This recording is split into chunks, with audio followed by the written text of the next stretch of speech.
Ya. A 15 leguas de Pinto y a 30 de Marmolejo existió un castillo viejo que edificó Chindasvito. Perteneció a un gran señor, algo feudal y algo bruto.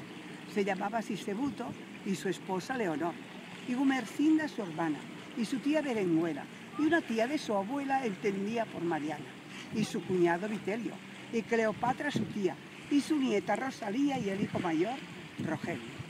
Era una noche de invierno, noche de horror, espantosa, noche fría, tenebrosa, noche propia del infierno.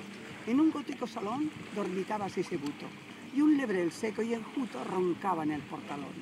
El viento fuera rugía con quejido lastimero, e incesante se escuchaba el ruido del aguacero.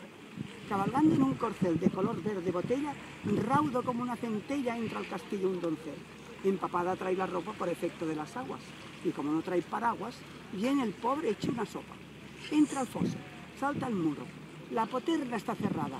Le ha dado el mico, mi amada, exclama, valiente apuro. De pronto, algo que resbala siente sobre su cabeza. Levanta el brazo y tropieza con las cuerdas de una escala. ¡Oh!, exclama con fiero acento. ¡Oh!, vuelve a decir gozoso. ¡Oh!, repite victorioso. ¡Oh, oh, oh! Y así hasta 100. Sube que sube que sube. Trepa que trepa que trepa. Y en brazos cae de un querube, la hija del conde, la Pepa. En lujoso camarín introduce a su amado y al notar que está mojado, lo seca bien con serrín. Lisardo, mi bien, mi anhelo, el único ser que yo adoro, el de la nariz de cielo, el de los cabellos de oro. ¿Qué sientes al verme? Di, ¿qué sientes, Lisardo amado? ¿No sientes nada a mi lado? Y él responde, siento frío. ¿Frío has dicho? ¿O me inquietas? ¿Frío has dicho? ¿O me espantas? ¿No llevarás camiseta? Pues tápate en esta manta. Y ahora hablemos del amor que nuestras almas disloca. Yo te amo como una loca y yo te adoro como un niño.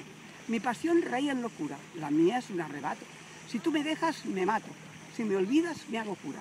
Cura tú, por Dios bendito, no pronuncies estas frases en jamás de los jamases. Pues hombre, estaría bonito.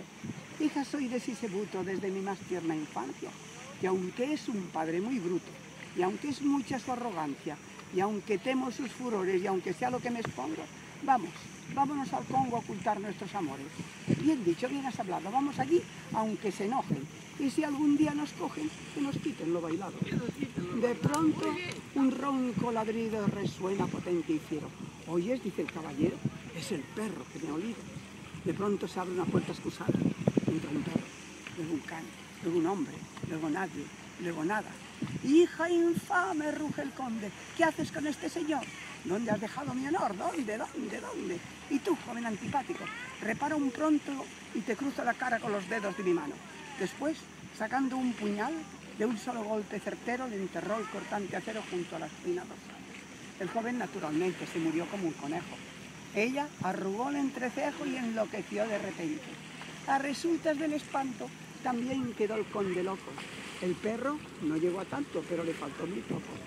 Y esta es la historia terrible, estremecedora, horrenda, de aquel castillo viejo que me merece el recinto, a 15 leguas de Pinto y a 30 de Marmolejo.